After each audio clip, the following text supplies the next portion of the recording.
First off, all you're going to need is one of these bumper plates, a dumbbell, and we're going to be doing the goblet squats.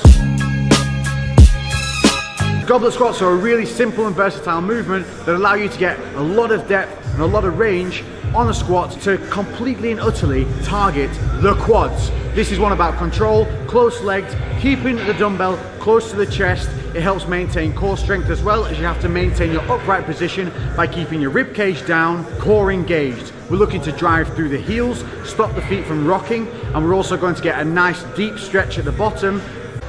It's one of these, an Olympic bar. No idea what these are called, so we're going to call them duck butt raises, because you're going to look like a duck whilst doing it.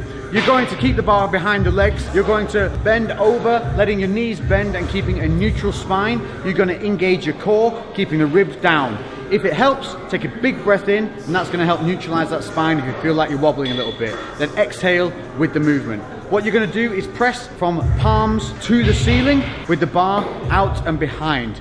Looks a bit weird. You've probably not seen anyone do this in the gym, but I promise you, as long as you stabilize, go slow, and drive those palms deep towards the ceiling, keeping your arms just before lockout, you'll find that this really targets the rear delts. Plus, it also makes you think about that left to right balance, because the moment you feel one side working more than the other, you'll feel that complete imbalance kick through the whole body. So it helps you really realize if you've got one leading side over another, and you're going to be able to help correct it.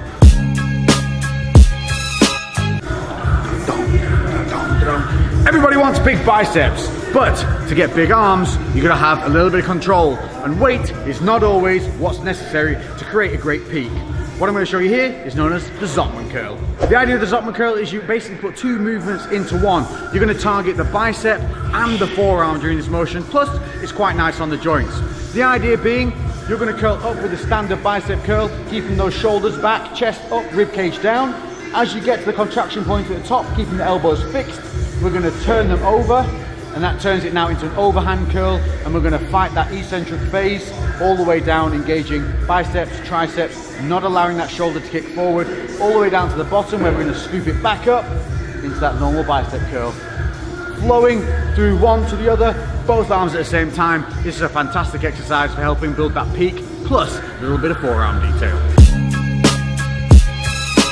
Can't go through a top 5 without having a bim bum bum bum bum bum bum chest movement. And today we're going to be looking at floor presses. Why are these good?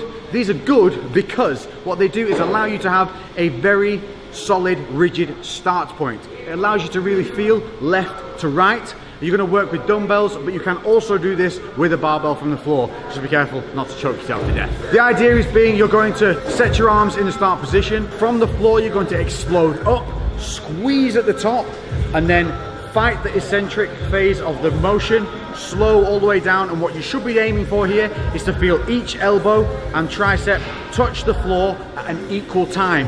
If one is hitting the floor before the other, that means you are not lifting equally. You are not lifting symmetrically from left to right, and that is something you need to correct. And that is why this exercise is so good. It allows you to work through the explosive phase of the outward motion, and then on the return, on the eccentric phase, it's making you think about control and also balance. What you'll often find if you have an impingement is the impinged shoulder side, whichever one is damaged, will drop quicker than the healthy side. The reason for that being, at the contraction point where the load comes on and the shoulder begins to engage, it's disconnecting as quickly as it can to return back that negative. So this is a fantastic way of improving your explosive power, but also finding those imbalances and correcting them. Next up, we've got a great back exercise, and that is the pendlay row. This is an underutilized exercise in the gym, but it's fantastic because what it does is it creates the same kind of tension as heavy rack pulls, but you lose a lot lighter weight, and it's also a dead stop exercise, which makes you maintain form and help keep that chain active. The idea of the pendlay row is that you're going to keep a neutral spine, and to aid this, what I tend to do is take a deep breath just before I lift into my belly. And what this does is it helps expand your diaphragm and neutralize that spine, helping you keep a neutral back throughout this lift. You're going to pull this a little bit like a seal row. So you're not going to pull to the belly button, you're going to pull more towards the sternum or that upper kind of rib cage area. We're going to pull through from the elbows, keeping the back neutral, no swing. This is why the exercise is so much harder.